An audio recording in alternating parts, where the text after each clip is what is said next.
beloved city of Petra is situated some 150 miles south of Amman in Transjordan, which is about halfway between the Gulf of Aqaba and the Dead Sea. Our journey to Petra is going to start from Aqaba. We came here by boat from Cairo by way of the Red Sea. Many tourists come here to visit the beach resort city of Eilat to escape the heat of the summer. From Eilat, we hire a jeep to drive us to Petra. We drive some 80 miles north on a paved highway before turning west onto a dirt road, leading toward the granite mountains of the Sinai Peninsula. At first, the landscape is quite flat, leveled by flash floods that rush down from the rocky slopes during the short but violent rainy season. Soon we reach the base of the mountains of Edom, and after 2 hours of driving, it is good to get out, stretch, and enjoy the view of the rugged crags, once the home of the Edomites, the descendants of Esau, from whom the mountains get its name. Hey, our Jeep is leaving us. Don't worry, it's all in fun. Our driver will be back. At times, the road seemed to just disappear. I asked the driver how did he know where the road was. He didn't. He just followed the tracks made by whoever had been there before.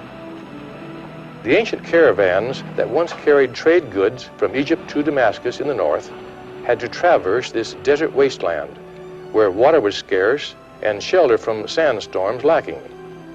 It was because of this that Petra became a major camel caravan stopover, having a bountiful supply of water, shelter, and most important, protection from bandits.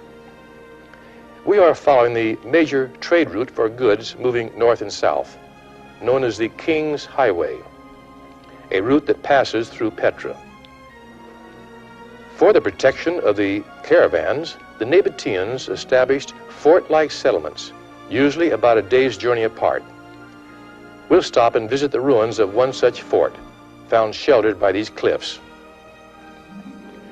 The Nabataeans migrated from Arabia into the Edomite kingdom in the 6th century BC, and for a time the two peoples lived side by side. Within a few centuries, however, the Nabataeans became the dominant force, many Edomites integrating into the Nabataean society, while others moved into Palestine to occupy the cities vacated by the Judeans when they were carried away into Babylonian captivity. The Nabataeans made Petra their fortress capital and were able to withstand several invasions by nations jealous of their power and wealth, accumulated from the taxation of the trade passing through their land. An army sent by Alexander the Great was unsuccessful in capturing Petra, as was an expeditionary force sent by Rome. However, in AD 106, the Nabataeans lost their independence and became a Roman province. The ruins we are viewing now were probably built during the Roman period, as evidenced by the use of Roman-style limestone columns decorating the buildings. Water from the settlement came from a spring high up in the mountains that flowed down a channel dug to the town. The size of the town cemetery adjoining the ruins must have been an important settlement. Close by the ruins is a little Arab village that uses the same water supply by conveying the water by means of a modern metal pipe to the village community watering tank to supply man and beast alike. Animal breeding is the main source of livelihood for the present-day Bedouins. They raise goats that provide milk, meat, and skins for their tents, horses and donkeys and camels for transportation. But the camel is by far the most important animal because after it gets as full of water, it can go days at a time with no additional supply. Also, a camel manages to find fodder where seemingly no vegetation exists. Camels are also used for milk on long journeys in the desert, even to substitute for water for the horses. The Bedouin call their country the mother of the camel. Arabian camels have but one hump, and it is called the dromedary, which is the Greek word for camel that runs. The two-humped breed is slow and used only as a beast of burden in Central Asia and the Gobi Desert. A camel can actually go 5 days without water. That is, after it has been filled up, which takes about 20 gallons and a half hour to do so. There are, however, two problems with a camel. They can bite when they have the urge to, and they have a mind of their own. Whoops, there goes one right now, not waiting for his master. Realizing the difficulty of living on this desert without their camels, the Arabs have become tolerant of such independence. The Jordanian army maintains a post of 14 soldiers of its famous camel corps near the village. These men are well trained and hardened to desert life, and they must be able to mount a running camel while holding a gun in one hand. Their camels also are well trained. They can trot at 21 miles an hour, canter at 28, and gallop up to 32. For a whole day's travel, the most desirable speed is a jog trot of about 7 miles per hour. 50 miles in one day is no hard feat. We still have some distance to travel before reaching Petra, our destination. The landscape becomes more mountainous as we penetrate deeper into the mountains of Edom. For over 1,000 years, the Western world did not know where the city of Petra was located. Only a few Bedouin knew, and they considered the city cursed and would not go near it nor talk about it. It was only in 1812, a time when a Western infidel would have been killed on sight, that John Burckhardt, disguised as an Arab and fluent in Arabic language and customs, discovered the long-lost city. He was the first Westerner in over 1,000 years to lay eyes upon the monuments of Petra. As we get closer to Petra, we meet from time to time Arabs coming from somewhere and going to some place, always with their camels or horses. The Bedouin today are very friendly, and their hospitality is legend. Although mostly Muslims, they are tolerant of Christianity. They say we are one in belief that there is but one God, and He is supreme, and we should live together as brothers, a belief not always shared by other Muslims in other parts of the world.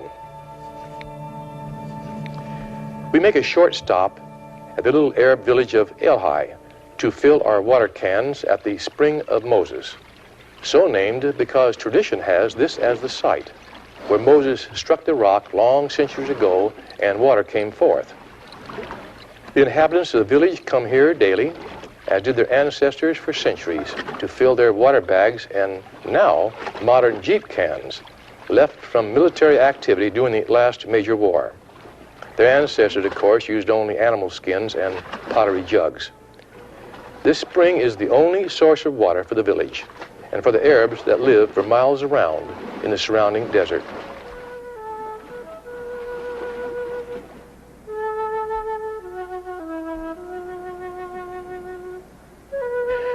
From El-Hai, we make preparations to replace our Jeep with horses to continue our way to Petra. The Arabs offer camels or horses, but the wise traveler will choose a horse. It's much easier to ride than a camel. And remember what I said about a camel? They can bite when they feel the urge. Soon we are mounted and on our way.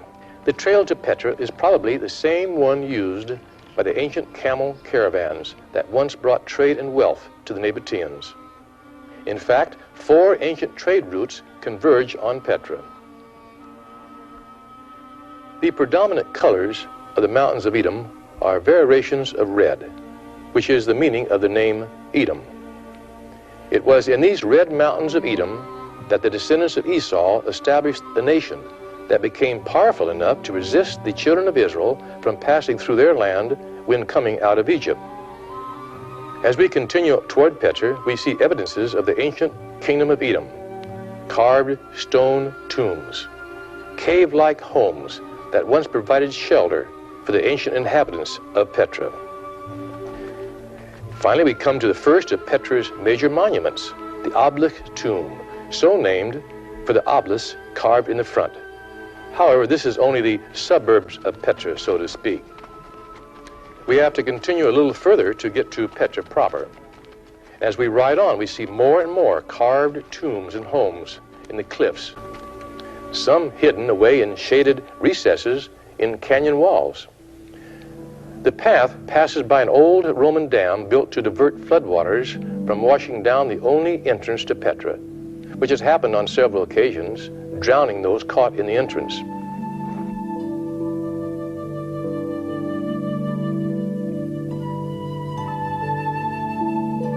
This is the only entrance to Petra, known as the Sick. It was formed by floodwaters over the centuries, rushing down from the mountains above, following an earth fault. This defile is from 10 to 30 feet wide, with sidewalls over 300 feet in height. The pathway winds through the Sick for nearly a mile. It widens and narrows many times.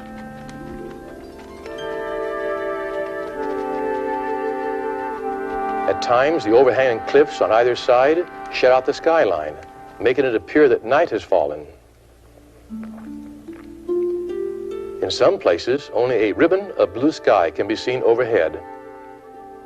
In several places, we ride over remnants of Roman paving stones still existing, providing evidence of the Roman occupation of Petra, which took place during the 2nd and 1st centuries AD. Through this narrow crack in the rock have passed the inhabitants of two great nations, the Edomites and the Nabataeans. Also many famous personages from classical Rome, Greece, and Israel, and the Crusaders under Baldwin I in the 11th century AD.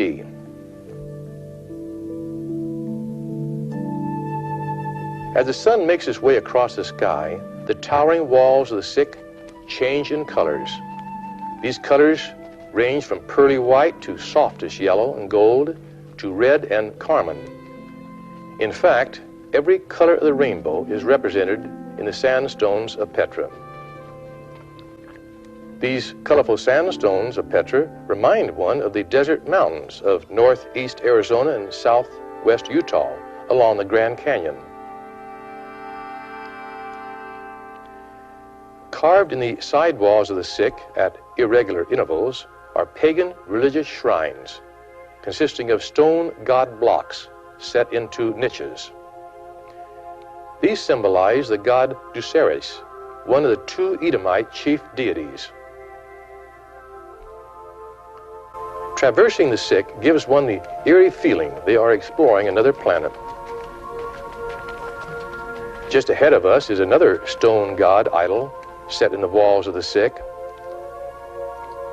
The Sick is the only practical way to get into the city of Petra, unless you are a mountain goat. And you can see how difficult it would be to invade Petra, having to move an army through this narrow, mile-long ravine. Defenders stationed along the top of the cliffs could wreak havoc on any invading army by shooting arrows, spears, or just rock missiles down from the top of the cliffs. This was how Petra was successfully defended on several occasions.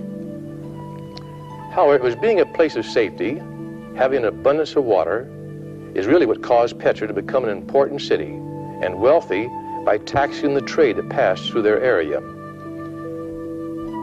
It was the growing wealth that brought the Romans to Petra. They wanted to, well, muscle in for a percentage of the take, so to speak. Through intrigue rather than by fighting, they made a deal with the Nabataeans, who were then the masters of Petra. A partnership was formed that proved advantageous to both partners until ever-rising taxes on trade caused the caravans to bypass Petra, which in essence bankrupt the city. After riding for about 20 minutes, one reaches the narrowest and darkest part of the chasm. As they peer ahead in anticipation, they see there, standing out from the farthest wall of a transverse gorge, flooded by the morning's soft light, part of a beautiful cut cameo of immense proportions, set off and framed by the rugged cliffs on either side. And even though one is watching for this first glance, the scene bursts upon them as a surprise. A first-time visitor usually stops spellbound, struck by the magnificent contrast. Before riding on toward Petra's most famous monument, hidden for over 1,000 years in the mountains of Edom, the limpid pink stone building known as the Treasury, carved out of the native rock of Edom. It is actually the tomb of an ancient Nabataean king and was carved during the reign of the Roman Emperor Hadrian, who visited Petra in AD 131. The columns of this monument rise over 40 feet in height. And about 130 feet above the ground level is an immense stone urn carved out of the red rose sandstone in a classic Greek style. The Treasury is by far the most majestic and most elaborately carved of all the rock monuments of this ancient necropolis. The central chamber is 40 feet square, with flanking doorways leading to small rooms on both sides. These smaller rooms contain burial receptacles. Looking back from the vestibule of the Treasury toward the sick, it is easy to see how a small number of defenders could hold off an army, which was the case when Alexander the Great sent an army that failed to force an entrance. This view shows how the temple was chiseled right out of the solid rock, which continues for several hundred feet above the ground. The Nabataeans also carved their homes right out of the sandstone cliffs. Literally, thousands of such homes have been found in Petra. In some places, they are in rows facing streets cut into the rock. Keep in mind, these homes and monuments are over 2,000 years old and existed for over 1,000 years prior to that. This is known as the Street of the Facades. Many styles of architecture is found on the monuments of Petra. The plainer fronts are mostly Nabataean, while the more ornate are of the Roman period, often carved over the original Nabataean buildings. Only a few artifacts like this marble head have been found in the excavations of Petra, mainly due to the fact that the city was not destroyed by war or earthquakes, but just slowly dwindled away, giving the inhabitants time to remove their possessions. The only still standing walled building in Petra is the ruins of the temple of the Pharaoh's daughter, a name whose origin is unknown. It is actually a temple for the Edomite god Dosiris, later adopted by the Nabataeans. It was built by the Romans as a public works project to show tolerance for the religion of the inhabitants of Petra. Many of the ancient tombs and temples of Petra are located high up on the mountains surrounding the city. To reach them, we must climb steep gorges and often sets of stone stairs.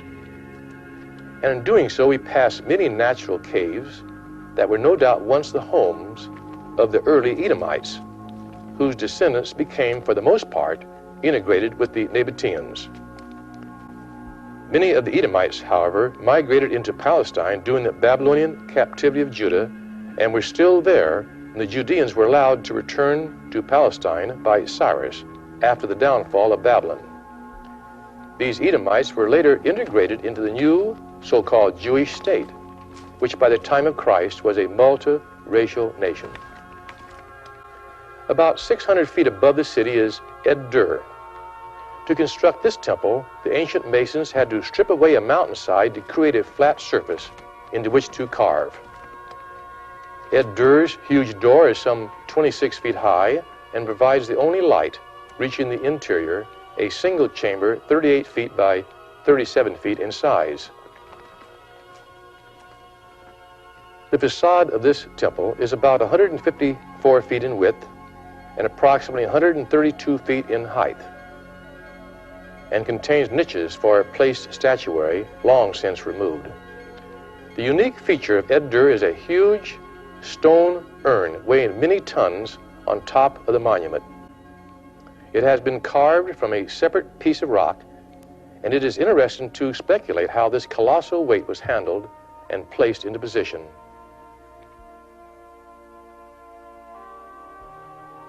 From the top of the urn, we gain a panorama view of Petra.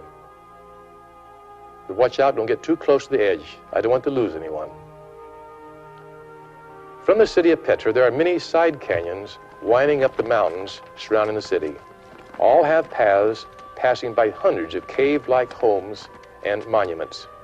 In one of these cave homes, Esau hid out as a hunter, whose descendants were the subject of a prophecy recorded in the scriptures by the prophet Obadiah, which reads, Thus saith the Lord God concerning Edom, though thou exalt thyself as an eagle, though set thy nests among the stars, thence will I bring thee down, saith the Lord.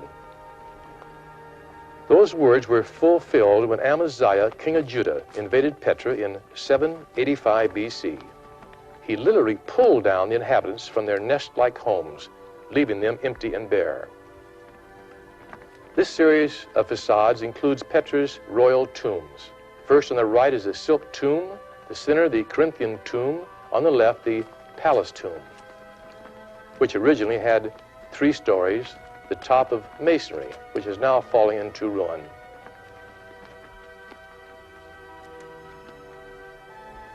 The palace tomb is pure Nabataean in design. It is one of the only 7 monuments of the classic Nabataean period found at Petra.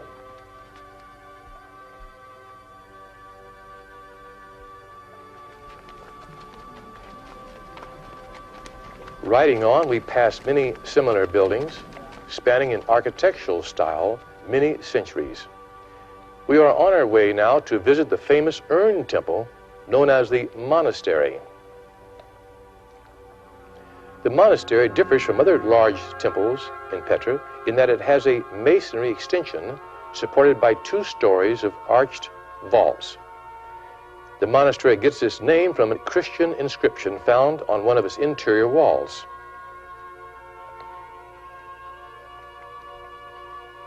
The Bible speaks of high places of sacrifice relating to pagan religious rites. The finest example of just such a place is the one found in Petra. To reach Petra's high place, we must climb up another steep gorge, up several sets of stone stairs cut into the bedrock of the mountain. At times, the path is just a narrow ledge along vertical sides, almost overhanging cliffs, where one misstep could be fatal. One wonders if Petra's newspaper had a long obituary column. It is a long climb to Petra's high place, so in several places we find where the path had flattened out, they had widened it to provide a resting place for the pilgrims.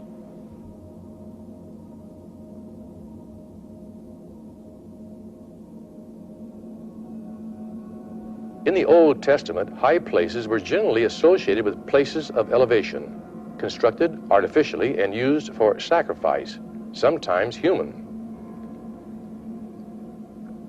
The prophets of the Old Testament continually warned the Israelites against heathen worship in these places.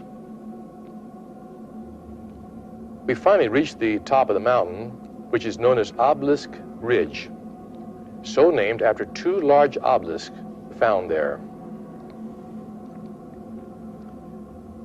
The 2 obelisks stand about 20 feet high and are about 100 feet apart. They have been carved from the mountaintop by quarrying all the rock from around them. Petra's high place consists of a large court sunk into the surface of the rock top of the mountain. In the center of the court is a raised offering table or altar.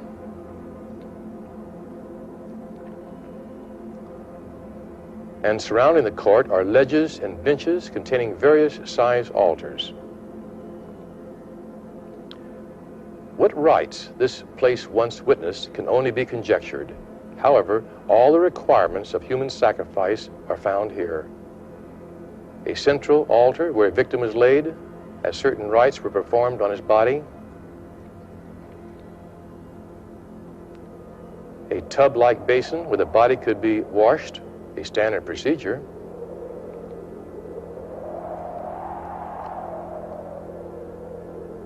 Another body-sized pit where the body could be cremated after sacrificed. And a most important element for sacrifice, an altar basin for the actual bloodletting, designed to catch the blood in containers.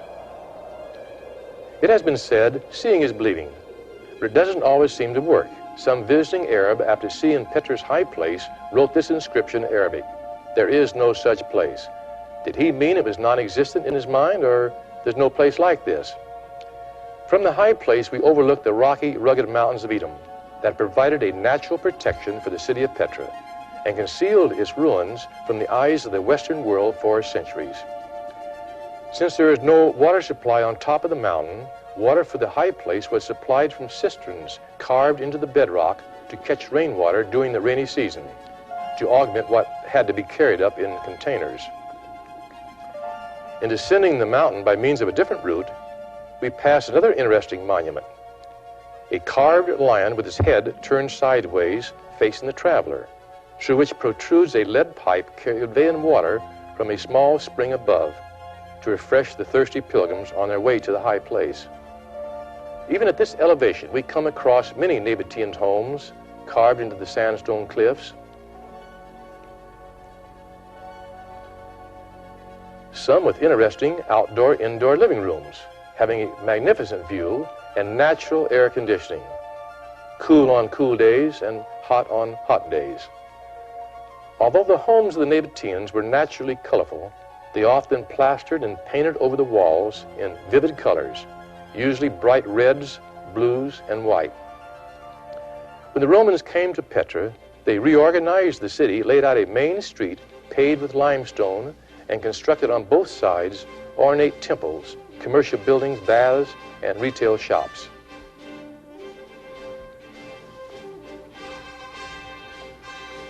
They also brought entertainment to the inhabitants of Petra in the form of a large amphitheater carved out of the natural bedrock in the distinctive Roman style. It seats between 4,000 to 5,000 persons. It has 33 rows of seats with 3 main aisles carved in a semicircle of rock around a floor 120 feet in diameter with stage, orchestra, and wings for the performers. What appears to be box seats in the rear are actually Nabataean tombs exposed when the seating capacity was increased. As the population of Petra increased, at one time well over 250,000 persons. Today, silence prevails, where once the roaring crowds cheered their favorite gladiators. Petra's streets, once bustling with life, are empty. Its homes no longer echo with the laughter of children. Petra's springs are dried up to such an extent that its once fertile valleys are now desert. The rose-red Treasury building, now bronze-orange as evening falls, stands empty and deserted. Caravans laden with the riches of the East no longer come and go through the sick. And as our visit to Petra comes to an end, we are reminded of the 35th chapter of Ezekiel, where God says, quote, "Thus saith the Lord God, behold, O Mount Seir, I am against thee, I will lay thy cities desolate, I will make Mount Seir most desolate, and cut off from it him that passeth out, and him that returneth. I will make thee perpetual desolations, and thy cities shall not return, and you shall know that I am the Lord." Petra is proof that God is faithful to his word. Once he says a thing, it will come to pass. We can have faith in his word.